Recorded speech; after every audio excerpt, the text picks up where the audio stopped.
Okay, welcome back to my channel, guys. Today our topic is how to repair hard drive. Okay, hard drive in desktop and also in laptop. Okay, after this video, okay, please click subscribe button and also the ring button to notify you if I have a new video. Okay, guys, let's repair hard drive. Okay. So this is the defective hard drive. Okay. So the brand of this hard drive is Seagate, and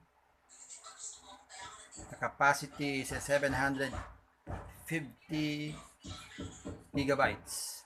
Okay, so let's repair. So let's remove, okay, the screws. Okay, so this is the circuit board. Okay, so we have to take the circuit board. Okay, remove all the screws. Okay, remove all the screws. Okay, so guys, remove all the screws. Okay, one. Okay, we have two. Okay, three,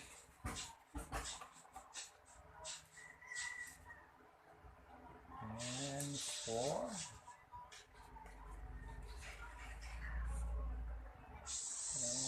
and five, and six. Okay, guys, so we have six screws. Okay, so if you can see, we have four. Okay, small screw, and two. Okay, we have two. Okay, long screw. Okay, so after you remove the screws, okay, lift the circuit board. Okay, and look at the circuit board. Okay, so if you notice, guys, okay, the contact, okay, the contact are corroded. Okay, you can see corroded. The contact is corroded. This contact is for this contact. Okay, and also the three contacts here is for this one. Okay, and also corroded. Okay, there's a corrosion. So what is the solution? So you need an eraser. Okay, you have to erase the contact.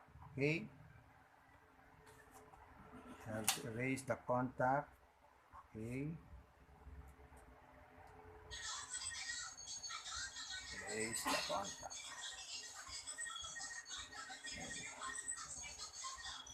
Erase the contact to remove the corrosion.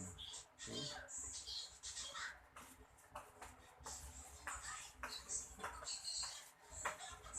the corrosion. Okay, now you have to erase. Okay, erase the contact to remove the corrosion. Okay, okay.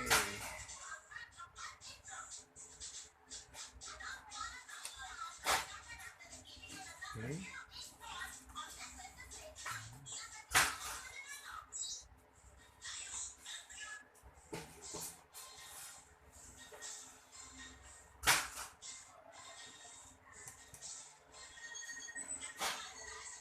Okay, so there's no corrosion at all.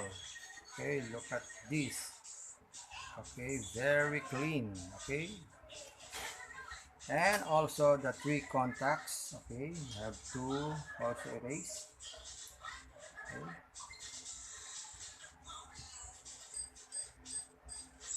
erase the contact.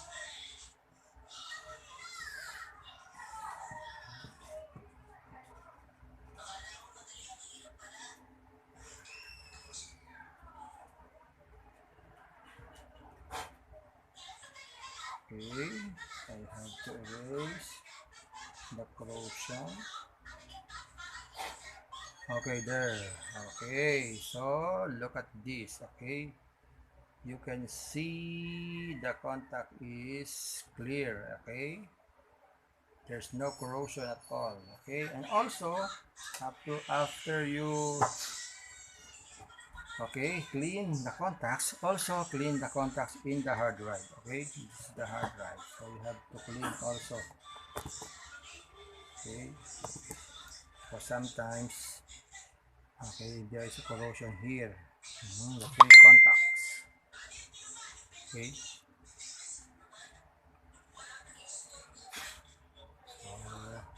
this and also here. Okay, you have to erase the contact here because there's also a corrosion here. Okay, because in the circuit board there's a corrosion, of course. In the hard drive contact also have corrosion. Okay, so you have to clean the corrosion. Okay. Okay.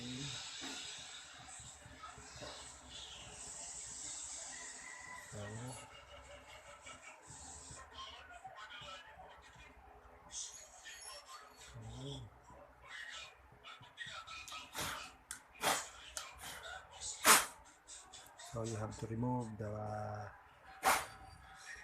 eraser particle. Okay.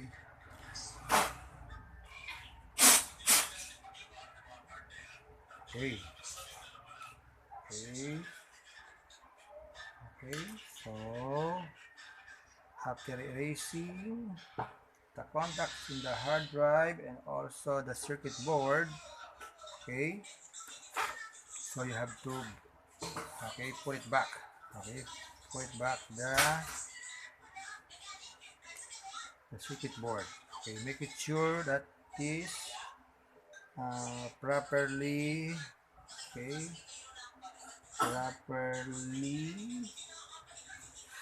properly back. Okay, so there's a guide here. Okay, you can see there's a guide. So okay, so next, so you have to you have to put back the screws.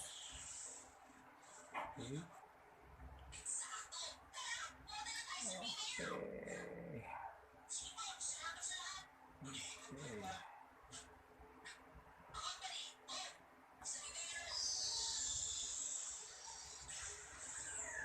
Okay, so okay.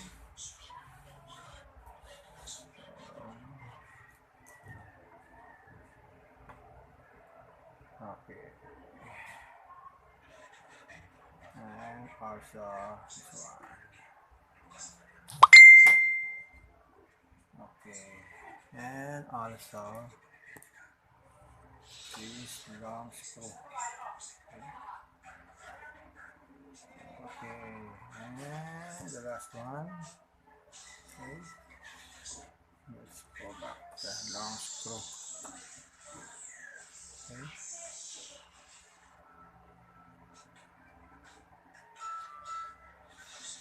Okay.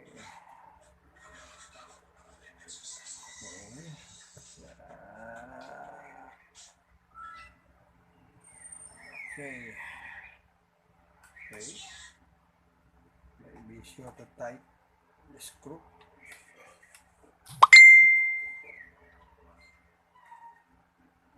Okay, so your hard is again ready to use. Okay, so very easy. Okay, so this drive is almost new. Okay, because we repair it by means of eraser. Okay guys, thank you. Okay, just before you go, okay, click the subscribe button and also the ring button. Okay, so I can notify you if I have new videos. Okay, thank you guys, and okay, bye bye.